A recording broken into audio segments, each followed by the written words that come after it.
2 Thessaloniciens chapitre 3, nous commençons au verset 1. Au reste, frères, priez pour nous, afin que la parole du Seigneur se répande et soit glorifiée comme elle l'est chez vous, et afin que nous soyons délivrés des hommes méchants et pervers. Amen. Je voulais croire aujourd'hui, vous vous rendez des témoignages de ce que vous avez prié et Dieu agit tantôt dans telle famille et tantôt dans telle autre famille. Alors, par l'apôtre Paul, le Seigneur vous recommande de prier pour nous, afin que Dieu nous arme de cette force pour vous dire la vérité. Pour que la vérité, bien-aimée, va au-delà des frontières, au-delà des choses, pour que ceux qui sont dans les besoins aussi soient sauvés. Je nous ai exhorté la dernière fois et je disais, voici, quand vous vous mettez à jeûner, souvenez-vous de l'œuvre. Et ce que vous faites, comme dans 1 Thessaloniciens 4, et si c'est ce que vous faites, allez-y de progrès en progrès, comme le dit l'homme de Dieu. Alors, c'est nos prières ensemble, c'est la prière des saints qui agit de telle en sorte que vous voyez cette parole s'accomplir dans vos maisons. Et vous aussi, vous devez comprendre pourquoi le Seigneur dit priez les uns pour les autres. Et vous auriez sujet de vous mettre à genoux, de vous souvenir de l'œuvre et de ceux qui portent l'œuvre de Dieu. Amen. Amen. Oui, bien-aimés. Nous continuons au verset 2. Et afin que nous soyons délivrés des hommes méchants et pervers, car tous n'ont pas la foi. Afin que nous soyons délivrés des hommes méchants et pervers, car tous n'ont pas la foi. Déjà, vous avez vu ce qui est arrivé au milieu de nous. À un moment donné, les uns comme les autres ont prié que je meure. Et si je faisais ma volonté, c'est que je serais mort. Et comme je fais la volonté de Dieu, et comme c'est Dieu qui justifie, comme c'est Dieu qui choisit, qui envoie pour son œuvre, je vis. Et si je vis, je dois vivre pour Dieu et plus pour le monde. Si de même vous avez cru aussi, vivez pour Dieu, ne vivez plus pour le monde. Parce que beaucoup de choses qui nous arrivent, c'est dû à ce que nous connaissons Dieu. Mais nous ne vivons pas pour Dieu. Nous vivons plutôt pour le monde. Nous vivons pour ceux qui nous admirent, qui nous observent et qui nous apprécient. On veut encore plus faire pour qu'ils nous apprécient. Non. Faites pour que Dieu soit glorifié. Faites pour que Dieu vous accepte et non que les hommes vous acceptent. Amen. Oui, bien-aimé. Au verset 3. Le Seigneur est fidèle.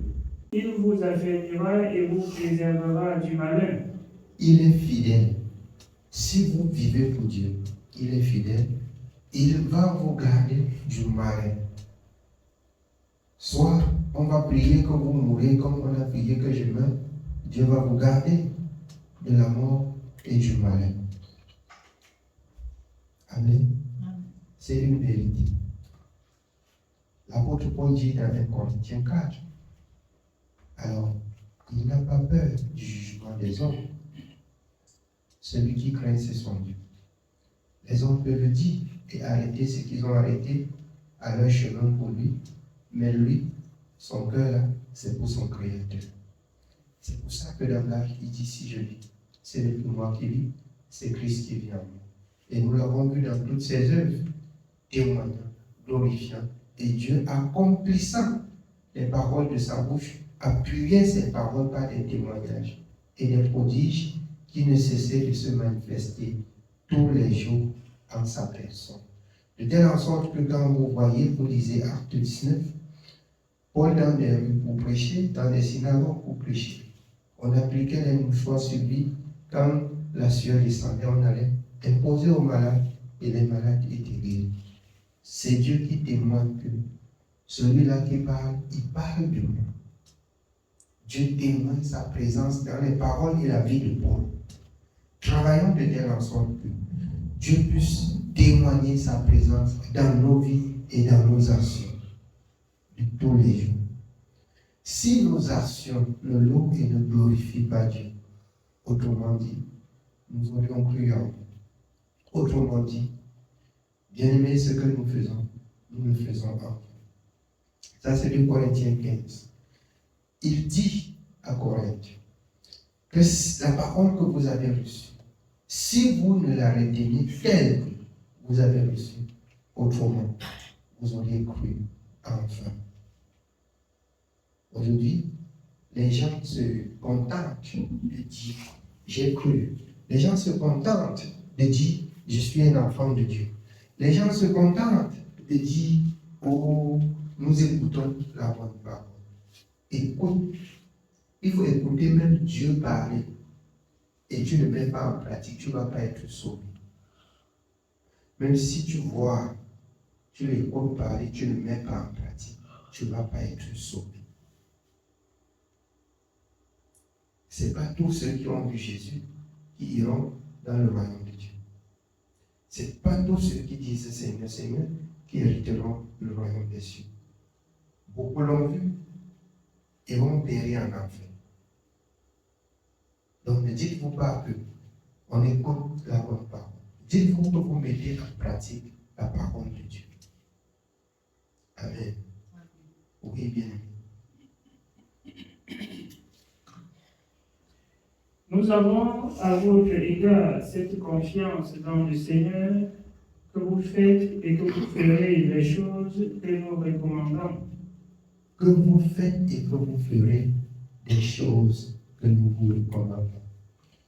Ne soyez pas des hypocrites qui écoutent et qui disent aussi en ce temps de la fin, lui il est qui? Les apôtres ont parlé de la part du Seigneur, ils ont été méprisés.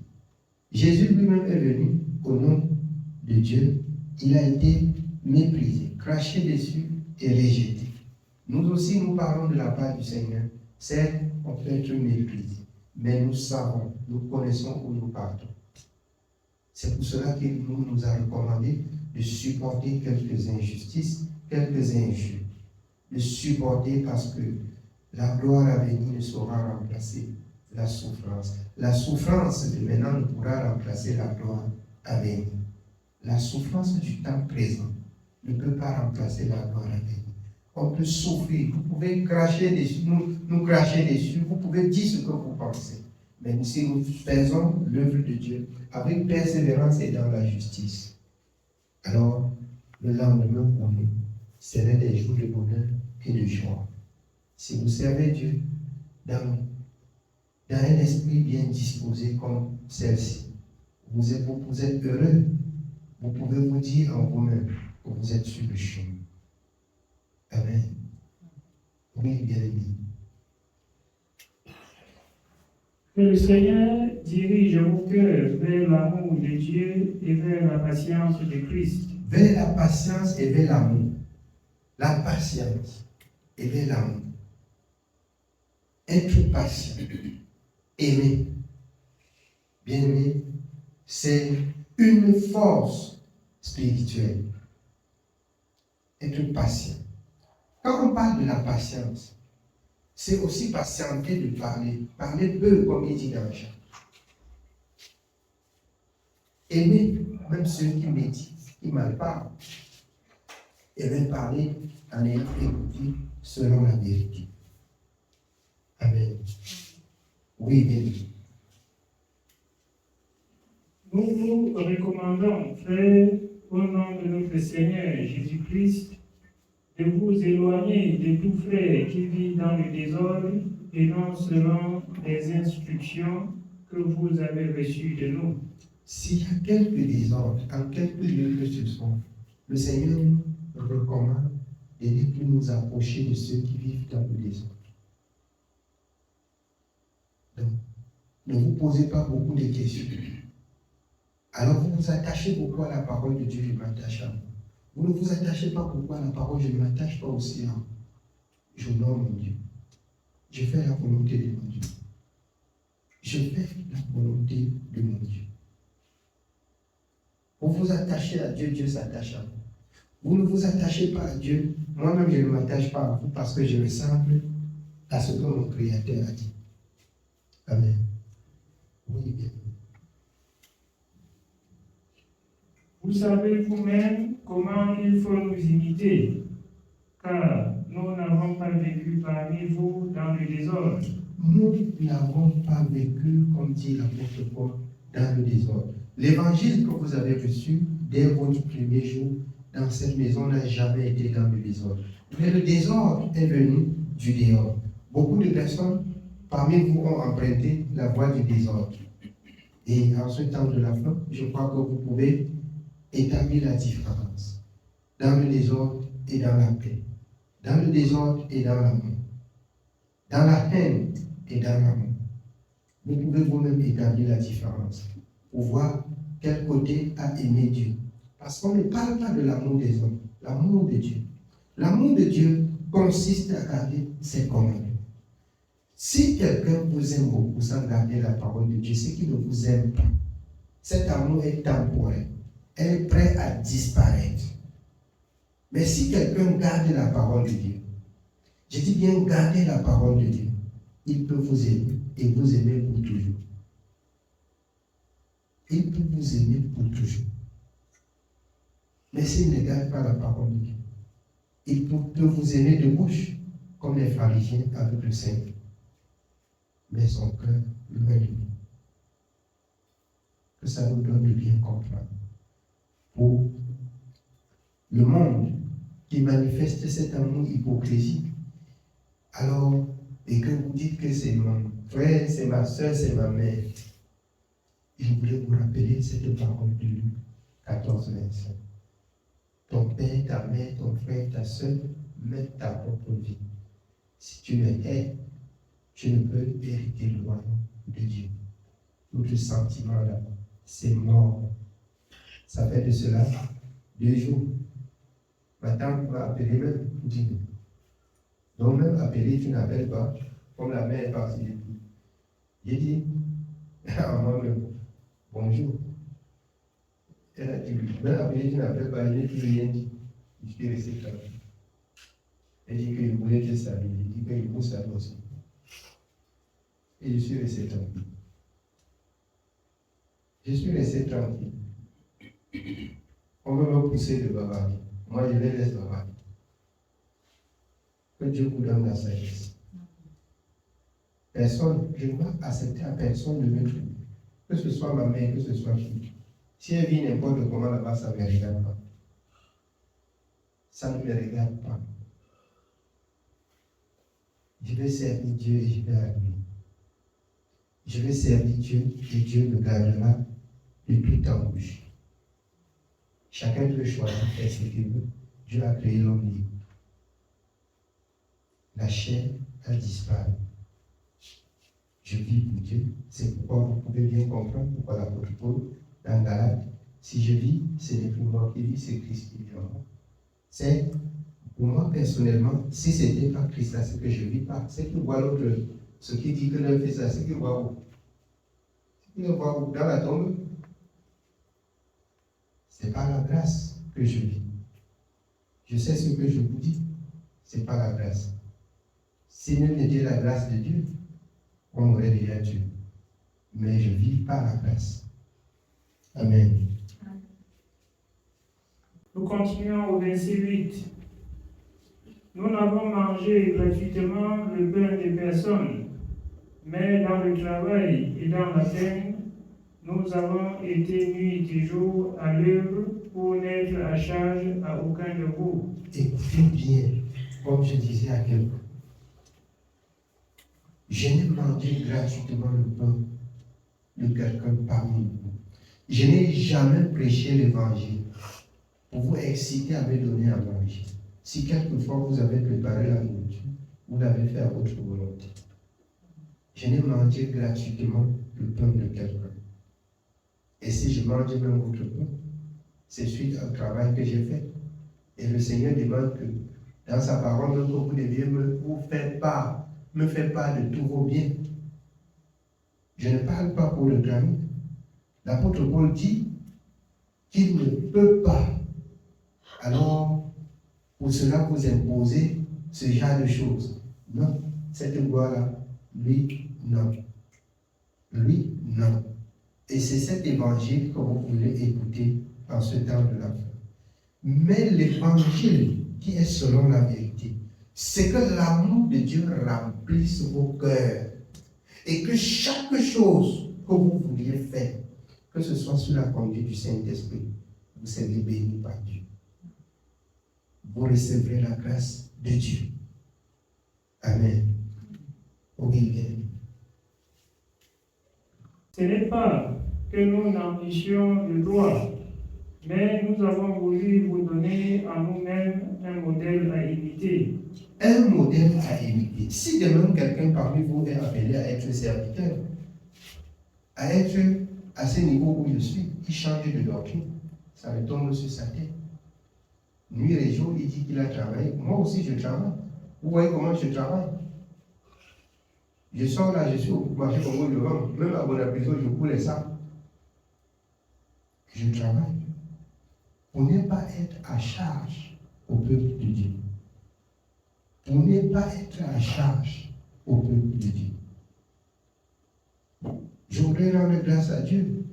Tous ces jours-ci, je courais pour une petite commande de ça comme ça là, nuit et jour. Jusqu'aujourd'hui, j'étais là pour qu'on finisse, on fait des travaux. J'ai tracé l'autre jour, j'ai coupé toute la journée. Mais je travaille pour ne pas être à charge à l'église. Mais quand je rentre comme ça, jusqu'à j'arrive là, la parole de Dieu est là, je porte le message. Je n'ai jamais dit à quelqu'un que je suis fatigué, c'est toi qui prêches aujourd'hui. C'est pas ça. Même dans la maladie, que Dieu m'accorde la grâce de grimper jusqu'ici, je parle de lui. Je le glorifie. Amen. Oui, bien. Car lorsque nous étions chez vous, nous vous disions expressément, si quelqu'un ne veut pas travailler, qu'il ne mange pas non plus. Si quelqu'un ne veut pas travailler, qu'il ne mange pas non plus. C'est clair et net. Pour ceux qui ne veulent pas travailler, qu'ils ne mangent pas. Amen. Oui, bien. Nous apprenons cependant qu'il y en a parmi vous quelques-uns qui vivent dans le désordre, qui ne travaillent pas, mais qui s'occupent des futilités. Ils ne travaillent pas. Ils s'occupent des inutilités. Ils s'attachent au racontage, au racontage. Ils veulent fabriquer des choses pour avoir à manger. Non, on va travailler pour avoir à manger. C'est pour ça que je vous exhorte et on va trouver que c'est un secteur difficile. Il peut même empêcher les uns et les autres à donner à ceux qui n'ont pas. Il n'y a pas de boiteux. On n'a pas de boiteux ici. S'il y a même des boiteux, le Seigneur a relevé les paralytiques, les boiteux. Il a ouvert les yeux des aveugles pour qu'ils voient et qu'ils travaillent. Pour que le boiteux marche et qu'il travaille. Chacun doit travailler. Pour avoir aussi de quoi donner. On n'attend pas seulement qu'on donne. Chacun doit travailler. Si j'envoie des enfants à l'école, comme je le fais pour envoyer les enfants à l'école, c'est moi qui vais encore prendre soin. Et ils vont accoucher leurs enfants venir. Les enfants vont venir dire grand-père, grand-père, je sors l'argent et là. C'est une abomination. C'est que j'ai échoué. C'est que j'ai échoué. Amen. Que Dieu soit béni. Oui, bien. Nous invitons ces gens-là et nous les exhortons par le Seigneur Jésus-Christ à manger leur propre pain en travaillant paisiblement.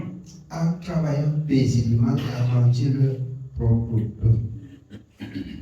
Si nous ne sommes pas fermes dans la parole qu'on écoute, on va négliger. Et cette parole va passer inaperçue.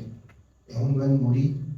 Alors, on doit nourrir des petits voleurs. On doit nourrir des pécheurs. On doit nourrir des incrédules.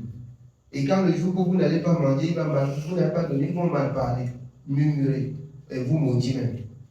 Parce que vous n'avez pas donné. Mais c'est vous qui avez fabriqué. C'est vous qui avez fabriqué. Amen. Oui. Pour vous, frères, ne vous lassez pas de faire le bien. Et si quelqu'un n'obéit pas à ce que nous disons par cette lettre, notez-le et n'ayez point de communication avec lui afin qu'il éprouve de la honte. Si quelqu'un n'obéit pas comme vous entendez, notez-le et n'ayez point de communication. Donc même sans travailler là, c'est un problème. C'est un problème. Notez-le et n'ayez point de communication. Chacun doit travailler. Chacun doit travailler. On peut trouver quelqu'un qui se bat pour travailler et on partage la sagesse avec lui pour le soutenir et le pousser dans ce qu'il fait. Si le Seigneur nous accorde par le Saint-Esprit. Mais si tu trouves quelqu'un qui est en train de faire ceci, l'Esprit te dit que ça ne donne pas, tu lui dis que ça ne donne pas, ça ne marche pas. Il tombe demain, il porte toujours ça pour marcher, tu lui laisses. Tu le laisses. Pour ne pas avoir toi-même de problème avec lui. Amen. Oui, bien. Ne le regardez pas comme un ennemi, mais avertissez-le comme un frère. Que le Seigneur de la paix vous donne lui-même la paix en tout temps, de toute manière. Que le Seigneur soit avec vous tous. Je vous salue, moi Paul, de ma propre main. C'est là ma signature dans toutes mes lettres. C'est ainsi que j'écris. Que la grâce de notre Seigneur Jésus-Christ soit avec vous tous. Amen. Que le Seigneur nous bénisse. Oui. C'est l'exhortation de ce soir.